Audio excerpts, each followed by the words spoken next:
Good morning. Okay, it's 11:02, so I guess we'll get going. Please allow me to introduce myself. My name is Milena, and I have my colleague Tanya here with me today. So we have put together a presentation in regards to working from home guidelines to share with you, our clients. First of all, we would like to welcome you to this session. We appreciate that these are unprecedented times that we're going through, and what the purpose of this call and this webinar is to share our experiences of how we have managed to move 250 employees in 3 different countries and 3 offices to work from offices remotely. We appreciate that there's many different industries that you're in, and some companies are not able to move their employees to work from home, especially when it comes to retail sector. However, this webinar is really targeted towards companies that have office workers, and how we can use our experiences and everything that we have been through over the last few weeks to help you set up some of the guidelines and processes in order to make this transition as smooth as possible. I guess for us as a company, the most important thing has been to really focus on the health and safety of our employees. And we have taken every single step that we can to ensure that our employees are working in a safe environment, as well as trying to keep business as normal in these difficult times. As you know, we're a technology company that provides insurance and HR solutions. We're fortunate enough to work with over 1,000 companies in the UAE today, and collectively we insure over 30,000 lives. Our goal is to really make a world-class employee experience available to every SME. We understand that there are corporate clients attending this, so for this we would also like to thank you. Over the last 3 years, we have really focused on building BayZat Benefits, our HR platform, which majority of you are using today for things like time off, employee records, as well as payroll. So Tanya is going to touch on how you can further utilize our platform during these difficult times. About us, so my colleague Tanya will be joining me today. Tanya is in her 3rd role at BayZat and has been with the company for the last 4 years. Initially, she joined us to set up the account management team to help support all of our clients in terms of their insurance. After that, Tanya was integral part of our integration with ARIA insurance brokers and BayZat. She was very much involved in setting up processes, basically aligning the 2 companies so that we could work together. So Tanya's here today to speak to you about her experiences from an HR perspective. She works very closely with our leadership team today on, setting up culture and development, and she manages our leadership program at BayZat for all the new leaders. For those of you that don't know me, I'm Milena. I've also been with BayZat for 4 years. I'm also in my 3rd role. Initially, I used to look after the new business side on insurance. After that, I set up the insurer relations team, where we work on your behalf with our insurance partners to ensure that you have the best possible experience. And recently, I have moved into a strategic accounts role where I support clients on both the insurance and the technology. So one of the key things that we've kind of identified in order for any company to have a successful work from home policy is that planning is really key. If you look back 2 months ago, none of us knew that we would be in the situation where most of our employees would have to work remotely. And I have to tell you that I'm super proud of our people and culture team at BayZat, because they've done an amazing job in terms of planning and how we were going to roll this out. As I told you, we have 250 employees in 3 different offices. And one of the key things that they looked at is that, who are the key members that need to be included in this process? Sometimes there can be too many cooks in the kitchen. So my advice to you is look for the key stakeholders from each of the departments and get their understanding what the impact is going to be on their team. We understand that one shoe does not fit all. So it's very important that you as HR or as business leaders, you understand each of the roles and which of those roles can be done remotely and who still needs to be in the office. We are all going through learning times, and we're here to share our experiences of how we got to where we are today. Now I'm going to hand over to my colleague Tanya, who's going to talk to you about in detail how we have managed to roll out this policy. Thank you, Milena. Can you share the presentation? It Can you seems, not see it? yeah, I cannot at the moment. Hi, everyone. It's a pleasure to be here with you in this time. As Milana introduced me, my name is Tanya, and I'll be talking a little bit of our experience and how we did certain things. We'll talk about the elements of remote work, and those are not all elements. Those are just something that was very crucial for us to start with as we started moving and thinking about how we're going to move all of the employees suddenly to be working remotely in their working space. So we will be talking about the communication, about space setup, the expectation setting, processes and procedures that you need to put in place as HR, and the leader's role in all of it. So in terms of communication, I think communication is key in actually any process, but especially in uncertain time as now, when people are a bit freaking out and don't know what they can expect pretty much next day. Over communicating is the key.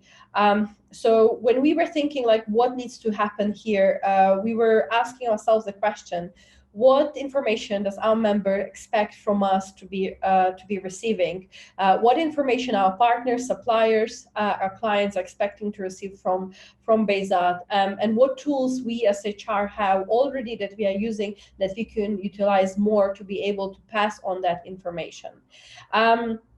So a few things that we came up with is preparing few communication plans. So number one is the team leader communication plan. Your biggest stakeholder in this process is the team leader, because their mindset will transfer to the mindsets of team. The more they know and the more they are on board, the more they will be able to help you and manage this process with you. We set up a communication plan to the team leaders, which pretty much answered every step of the way, answering why we are doing it, what will happen, how it's going to happen, and what's their role in that. The second thing which we set up is a member communication plan regarding COVID-19. There's a lot of information out there on internet, but unfortunately a lot of this information is fake, and also a lot of the information is depressing and not really accurate or positivity provoking. So we decided to set up something daily and weekly, different sorts of information to be sent to the company to make sure that everyone is updated about the situation, from World Health Organization and as well as DHA. They know what to do in case certain things happen, either they test positive or they suspect that they might be testing positive, and how to take precautions, especially if they're living with the vulnerable people, such as pregnant, with pre-existing conditions, or with elderly parents and relatives.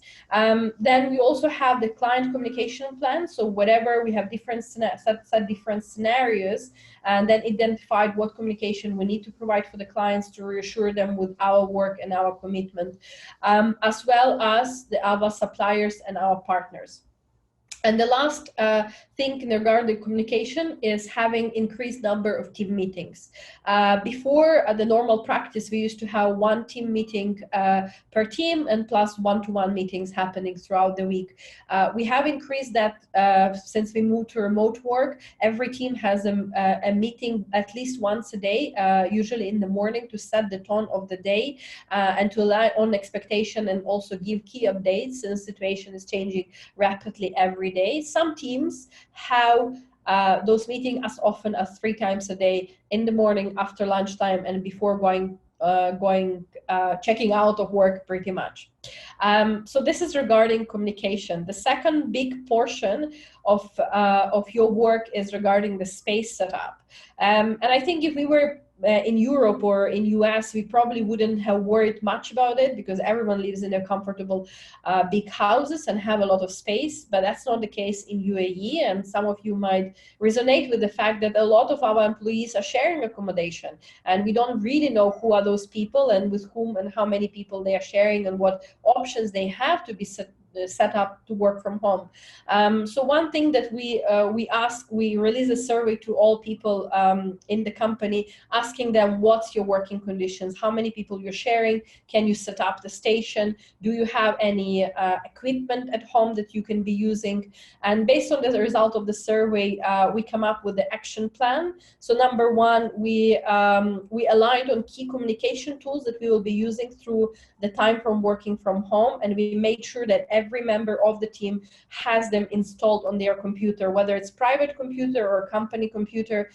All of those are installed, including Zoom, Google Hangout, Knowlarity, Access, etc. Those might be different for you than it is for us, but if you are at loss of what to use, Zoom provides a free service for one-to-one calls and up to 40 minutes free team calls up to 100 employees. So that's a good way to kind of save costs and still be able to communicate.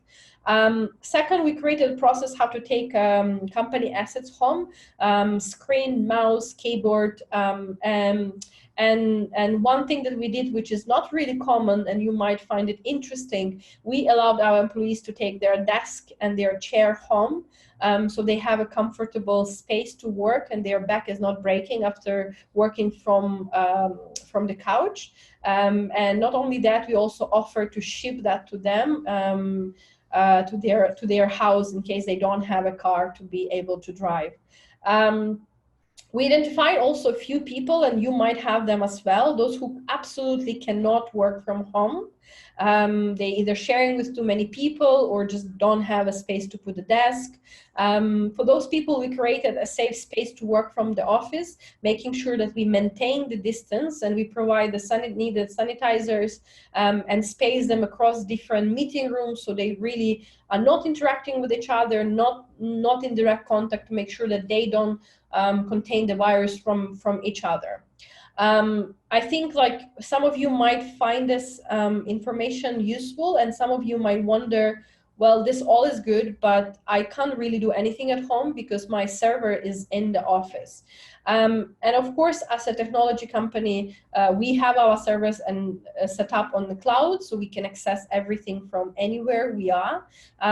But we do understand that some companies are set up differently. And from my time when I was doing the integration between Aria Insurance Brokerage and Bezat, I learned that even if you have a server on the ground in your office, you can still access it from remotely. You will need a little help from the tech person, which you can get the freelancer for a couple of hours to be able to set this up for you. You will not be able to upload new information, but can definitely access the current information.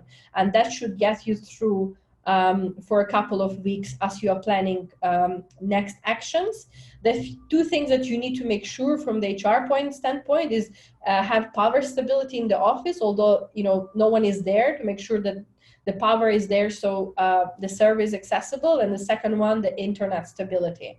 So making sure everything is connected and you paid your bills to ensure that you can access the server, with the other steps that any tech professional will be able to help you with that. That's pretty much with the setup of the space that we've done for the company. The next thing that we were focusing very largely at is expectation setting.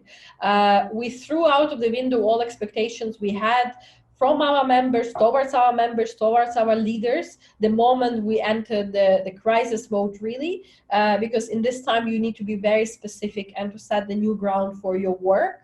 In this case, we actually ask our team leaders to participate and set team-specific expectations. We understand that every team is unique and every team is different. Therefore, it's best if every team leader sets what's important for them. And as HR, we provided the skeleton with the key areas that we want them to focus when preparing those expectations. So on the next page, there is an example, expected availability, expected communication practices, expected input and output, depending on which team they are, when they are working from home. And on the right side, you can see the example from one of the teams, how they structured the expectations that were then shared with every member of the team, and they could debate it and ask different questions and align on those expectations within the team itself.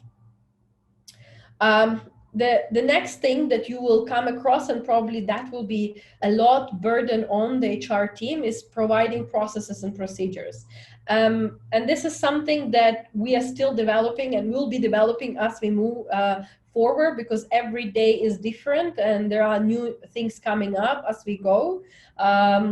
So first thing we wanted to answer is like, okay, if everyone's working from home, how are we going to track that? And luckily, Bezat Benefits is the answer for that. With the help of our technology, we are able to track work from home through the attendance module. So if you are already a customer of ours on Bezat Benefits, you can request your customer success manager to activate that function for you to be able to also track your attendance of employees. If you don't have Bezat Benefits, this is the right time to get on and use the feature that will allow you to track the remote work.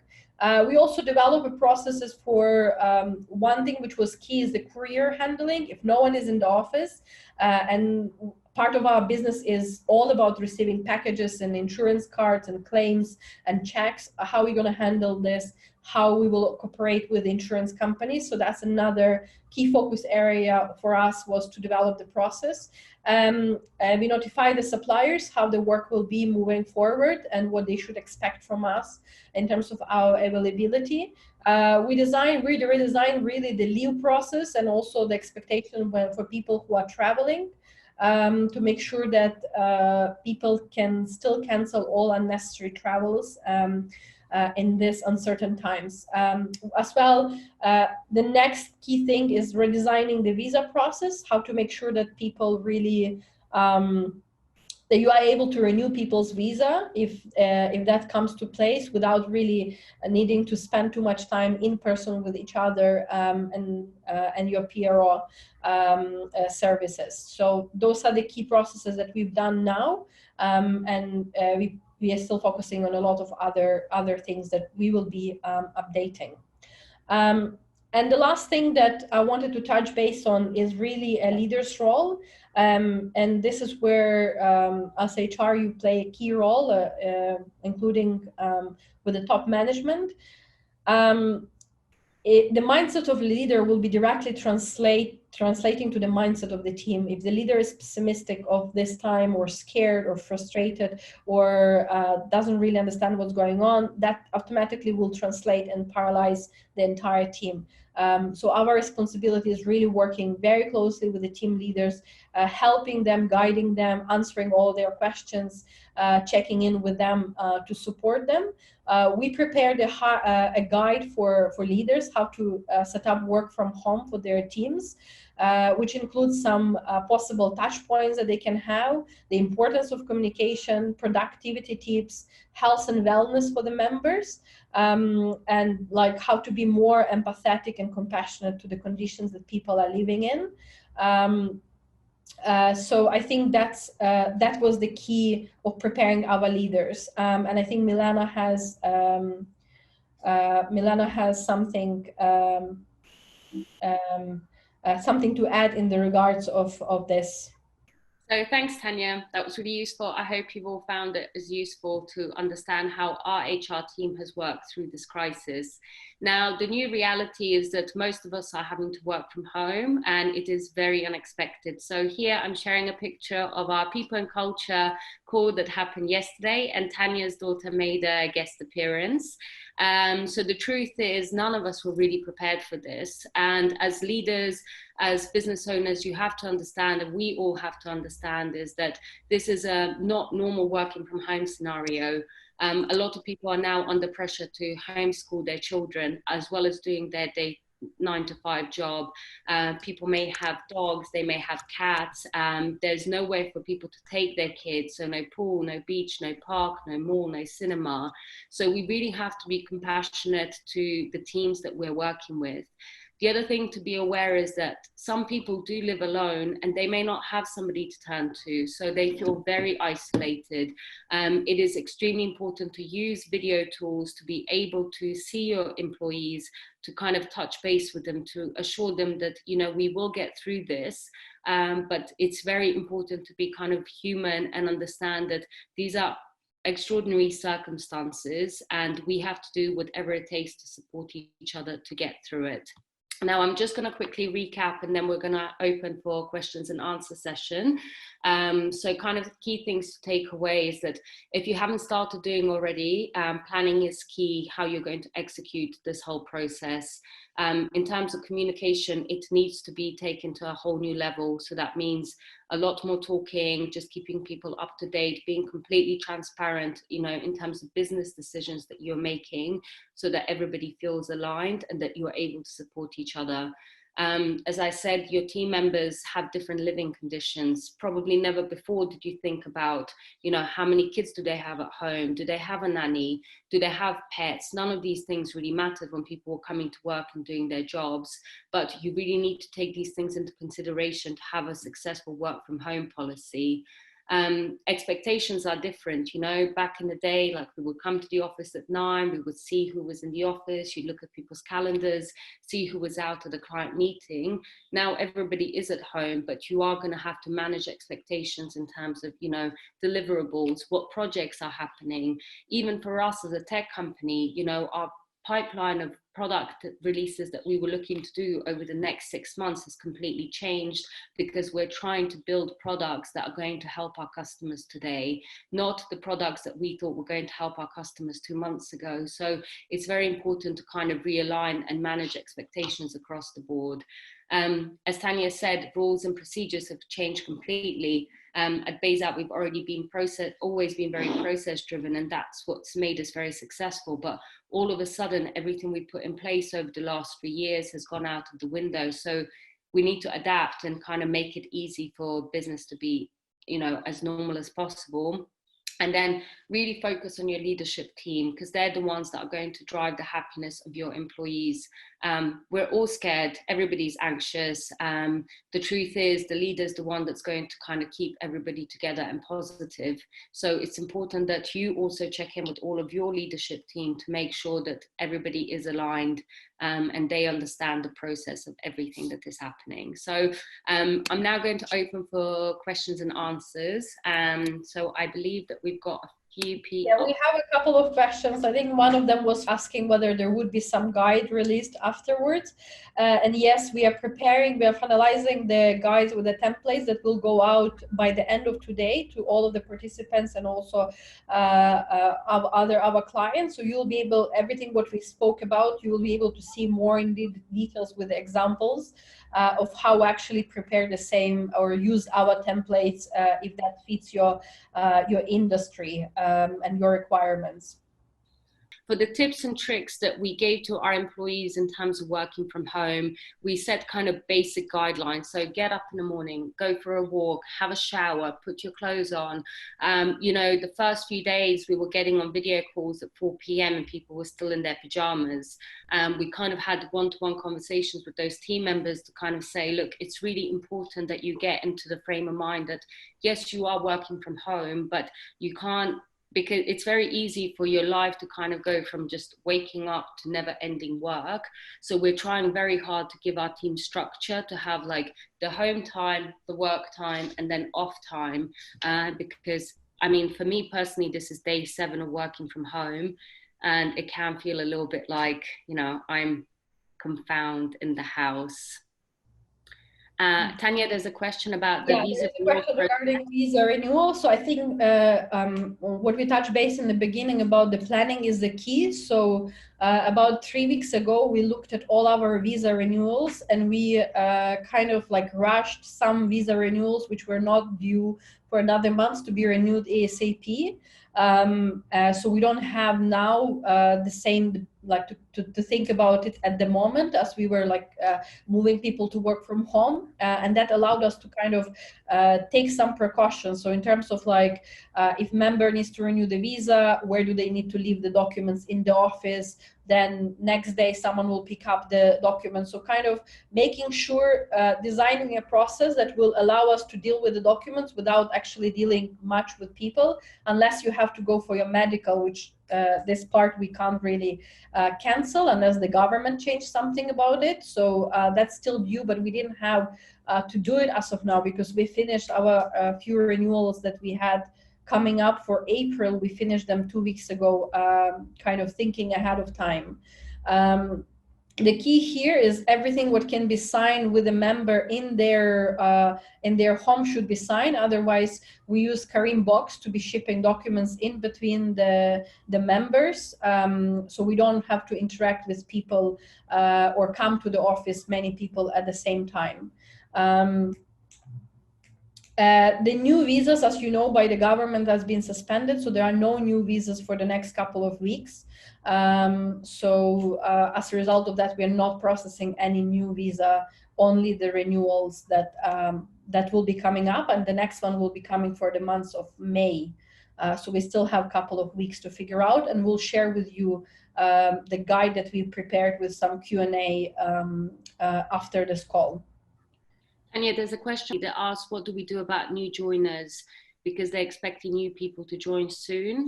So in regards to the visas, what can be done there?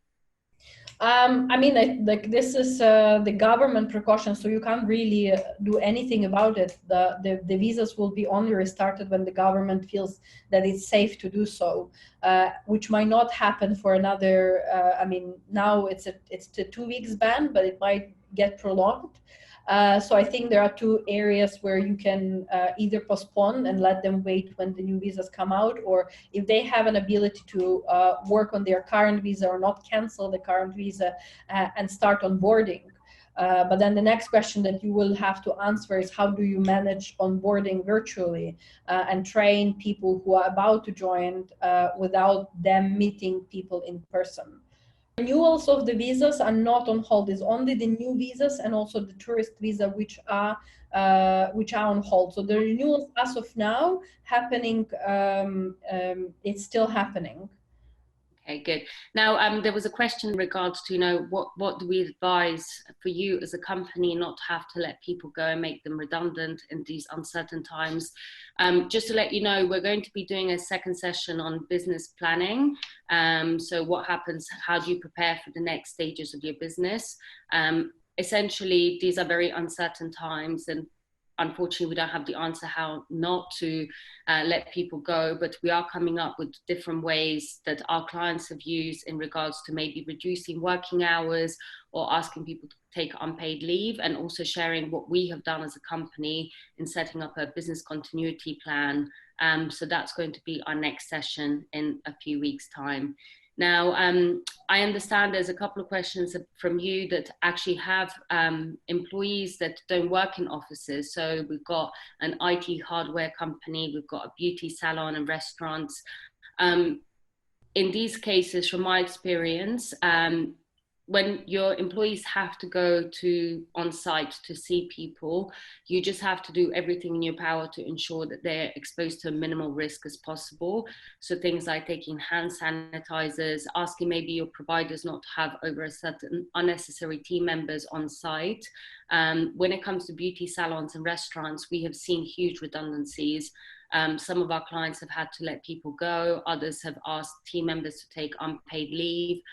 We understand that it is very, very difficult. So we are also kind of looking at tips and tricks on how we can advise you during this time. Now, there is a question about the morale of employees that is extremely low, and what can you do to kind of help your employees keep positive?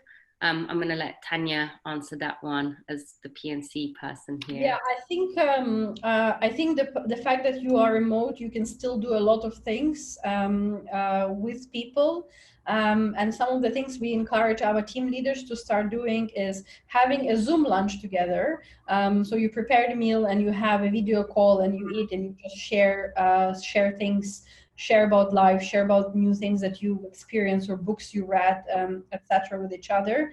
Another thing, what you could do is like do the walking challenge. So the fact that you're sitting at home doesn't mean that you should be not exercising. So you could be doing, counting steps and like sending screenshots at the end of the day and see who is the winner. You can do that within the premises of your apartment or of your room, moving in circles, doing some push-ups, etc. You can organize even live yoga streaming session in case you have some enthusiast of yoga in the office. I'm sure they will be happy to step in this process, or someone who likes meditation. So I think here is the key to activate members who is passionate about something to actually start leading the process. So it doesn't have to come always from the HR, but I think HR plays a role to find those members who are interested in those things and let them shine. Let them start doing yogas online, or meditation session, or run a book club for the employees, or like watching a TED talk or movies together in the evening. So I think with the technology that we have, and as I mentioned, Zoom can be free for up to 40 minutes, and then you can resign and use it again. There is really, with the video calling, there is really a lot of things that you actually can do to make it seem normal and seem a bit more fun for people to work from home. And also one-to-one check-in, talking to them as real people about their struggles, about them being either overwhelmed with the amount of people they are in, or with them being very lonely and scared, and reassuring them and sharing your experience with them. So there's a couple of more questions. Inside the country, new visas are banned as well, correct? That's my understanding, but I'll have to confirm and get back to you. Okay, and then there's another question in regards to how to schedule unpaid leave for employees. Of course, nobody wants to jump the gun here, but when should SMEs start asking employees to take unpaid leave? So I think we are not at that stage yet. So we are still exploring what's going to happen and how we will be working. But I just, from the news, the ITP Media moved people to be working 3 days a week till I think end of July. As part of their effort to keep everyone's jobs. So I think they have already example when they've done it. When we try to contact the ministry in terms of whether it's legal, it's a very gray area, because on one hand, some people might say that it's illegal, and on the other hand, in times like this, when there's actually a pandemic going on, the government is very lenient to whatever happens in terms of you can't really predict that. So I think it's some companies might decide that having unpaid leave, it's a way forward. I think if there are more questions around that, maybe this is something we can prepare for another webinar to talk more and explore more with our partners what they are doing, and just give you, this is how different companies doing. But essentially, there's no right answer. It only will be what is right for you. And what I always keep in mind and encourage our team to keep in mind is as long as it seems fair in this current and is best case scenario in this situation, that's what you need to try to think, and it would be hard and to do it really. I mean, from an employee perspective, these are unprecedented times that nobody could really plan for. So I think it's important to have those open conversations with your employees and kind of say, look, this is our situation. We know that certain industries are very badly hit in this time, such as F&B, retail, travel, events companies, and having those conversations with your team members and saying, for the foreseeable future, would you be able to afford to take a pay cut? what is the basic living requirements that you may need in order to be able to operate, because everybody understands that nobody wants to let people go, nobody wants to make people not pay them, but we also understand that there are companies who physically don't have the cash to be able to, you know, pay their employees or even pay their suppliers. So, you know, I was talking to a client of ours the other day, and she openly said, look, we've rented loads of different properties because we're a restaurant. We've reached out to all of those landlords, and we've basically said, we physically cannot afford to pay you right now. And they've managed to get extensions. So I personally will tell you, like, just be very proactive and open and honest about your situation. I think we're going to see a lot of companies be very compassionate in terms of like the support that they do give their customers.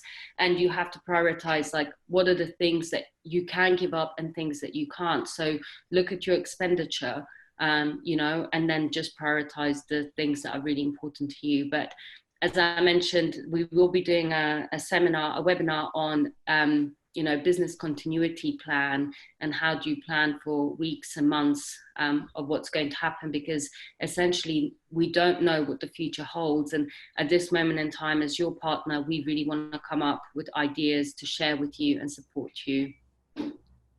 One of the questions came up with in regards of using Karim, who pays for the pickup, like the delivery.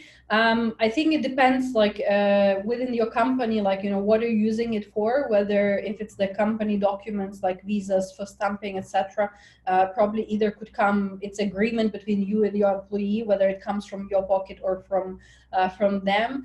For Bezat currently, I mean, we do have one member who actually cannot work from home and is working out of the office. So we have like kind of dedicated area where people can drop their checks, reimbursement, etc. And then he will pick them up kind of later in the day using gloves and sanitizer to be able to process it and move it forward.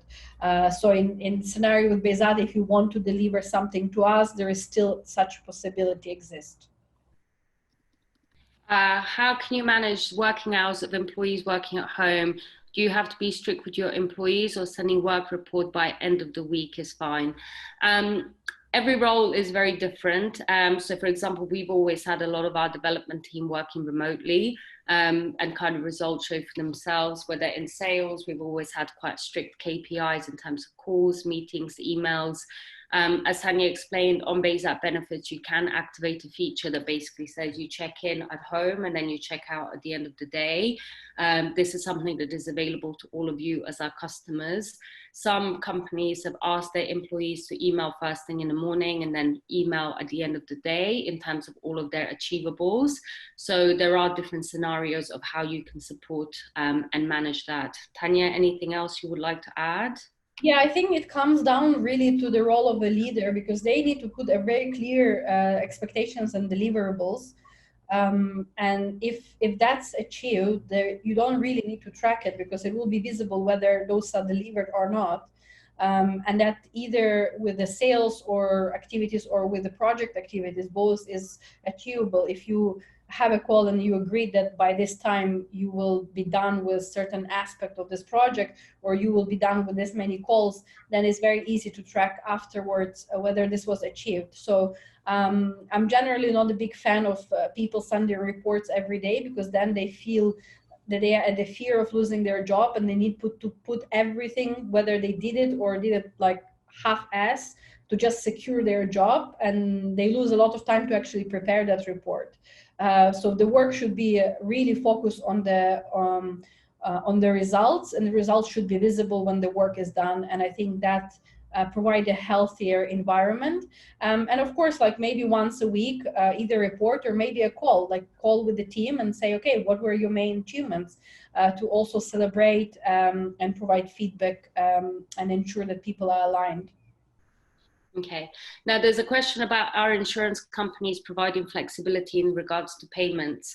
So we as Bezat are proactively working with all of our insurer partners to support our clients as very much as we possibly can. So we are basically reaching out to all of our clients today to understand, you know, in terms of when they can pay for it and what the cash flow situation is. We've had a number of clients who have basically at this uncertain time downgraded to like a basic policy just to be compliant and have continuity of cover for all of their employees. So for each one of our clients, we are managing it based on understanding their current situation, and also working very closely with our insurance partners to understand how they can support our customers. So we're reaching out to everybody to kind of get aligned and to try to support you as much as we possibly can. Someone asked about how do we manage the courier. So as I mentioned before, we have someone actually working from office because they don't have space to work from home. We set up a desk in front of that office so the courier people cannot enter our office. And the members sitting usually 2 to 3 meters away from the entrance, so they can see the courier person, but they can't. But you know, they have a safe space. Then courier person drops all the packages and all the documents on that desk. And then the person responsible will then wear the gloves and the mask and then come to open the documents, sign the acknowledgement in case it's really needed. A lot of times now it's not really, it's okay to just maybe take a picture of the person and say this person signed off on them. And that's it. So yeah, this is our process for now. Any other questions?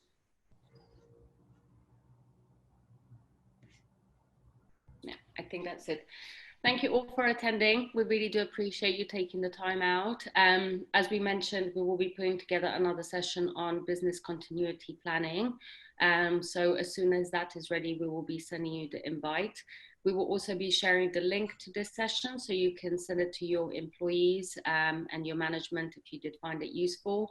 We would appreciate any feedback that you have, things that you enjoy learning, things that we could improve on for the next one.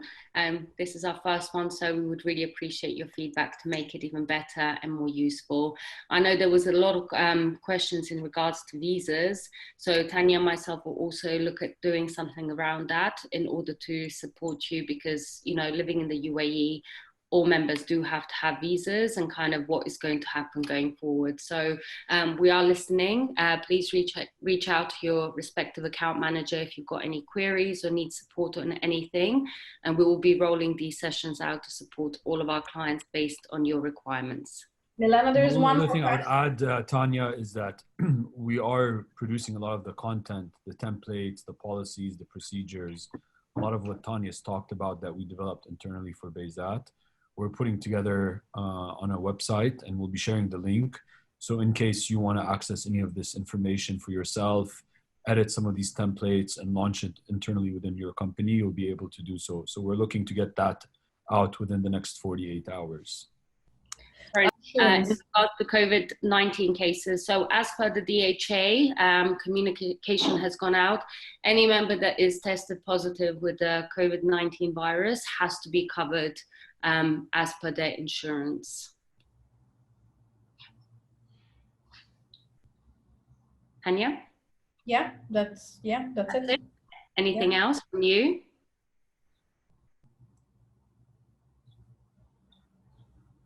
Thank you very much. Hope you have a great day. Stay safe.